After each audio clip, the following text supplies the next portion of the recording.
Hi Pisces, this is Pisces Hub. Welcome to my channel. So for today's video, gamitin natin itong The Hidden Truth Oracle Cards para malaman natin kung ano yung gustong sabihin ng taong dinidil mo ngayon. Pwede meron ka nang naiisip na tao Pisces, or pwedeng mag-isip ka, or pwede meron kang iniisip ngayon na isang tao. Pwedeng ito ay konektado sa love, pwede din konektado sa friendship, pwedeng konektado sa family, sa workmates mo, okay? Or kahit sino man. And gamitin natin itong oracle cards natin para malaman natin kung ano yung gusto niya sabihin or yung mga hindi niya nasabi sa'yo. Okay? Or pwede ikaw, yung mga ganito yung gusto mong sabihin sa kanya. Basta take nyo lang po kung saan po mag-resonate. Okay? So, this is a reminder lang Pisces na this is a general reading po. So, pwede pong mag-resonate sa'yo. Pwede pong hindi. Okay? And this is a timeless reading. So, kahit anong araw, buwan o taon mo to napanood, basta mag-resonate po sa taong dinidil nyo, take nyo lang. And kuha tayo mamaya ng initials Pisces or random words kung ano yung konektado sa person mo ngayon na naiisip mo at as of this moment. Okay? So, ano po ang message po ng taong dinidil ni Pisces sa ngayon? Sino po itong iniisip ni Pisces and ano po yung gusto niya sabihin sa kanya? Okay?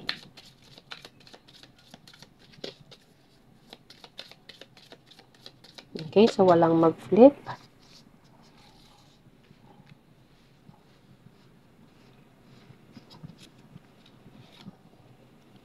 Oh, wow! We will be together again. Magsasama ulit kayo, Pisces. Wow! That's so nice. I want to be more than friends. Ooh, okay. So, there's a level up on your relationship, Pisces. Pwedeng ito ay new person. Okay? We will be together again. And I want to be more than friends. Wow. Wow. So, there's a new love life for you, Pisces. That's so sweet. And I know that I crossed the line with you. Okay. So, pwedeng alam niya na alam mo yun, lalampas siya sa linya. It's either ikaw pa yung hindi handa sa relationship, Pisces, pero itong taong to gusto niya na, alam mo yun, i-level up yung friendship mo into a new relationship. Okay, so, sobrang sweet naman ito. Kung sino to, sa nararamdaman ko, napaka, dedicated. I mean, parang desidido siya na, alam mo yun, you step up the relationship. Wow. Okay, so pwede ko na po siyang hindi na i-explain pa further, Pisces, kasi iba-iba po yung sitwasyon niyo po. Basta take nyo lang kung ano po yung lalabas ng mga messages dito. Okay, so ano pa? Okay, I left you before you could leave me. Okay. Bakit kaya? Bakit ganun? Sobrang sweet naman nung una, tapos after I left you before you could leave me. Okay. I am afraid to contact you. Okay, so kung hindi man to new person, Pisces, pwedeng ito ay ex mo na. And pwedeng naging magkaibigan kayo. Parang nag-uusap kayo pero wala na yung feelings. Wala na yung, it's either ikaw yung parang naka-move on na. Pero itong taong to, Pisces, hindi pa rin. Okay? Pero gusto niyang i-level up kung ano man yung meron sa inyong dalawa ngayon.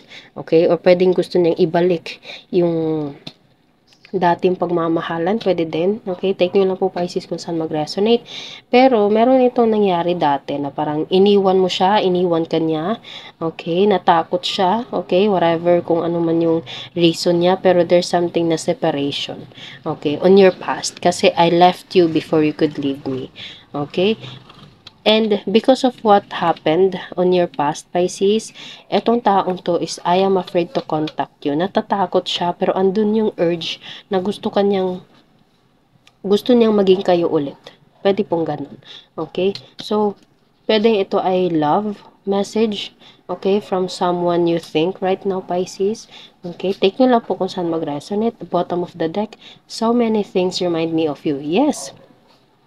Itong taong 'to kahit andun yung takot niya, kahit andun yung parang hesitation na i-contact ka, pero, kahit saan siya lumingon, kahit saan siya tumingin, kahit ano man yung gagawin niya, ginagawa niya, naiisip ka niya, Pisces, okey? So, yun yung urge na parang hindi, gusto kong kausapin si Pisces, magsasama kami, andun yung parang plano ng taong 'to na i-level up ulit ulit yung pagmamahalan niyo sa isa't isa. Okay?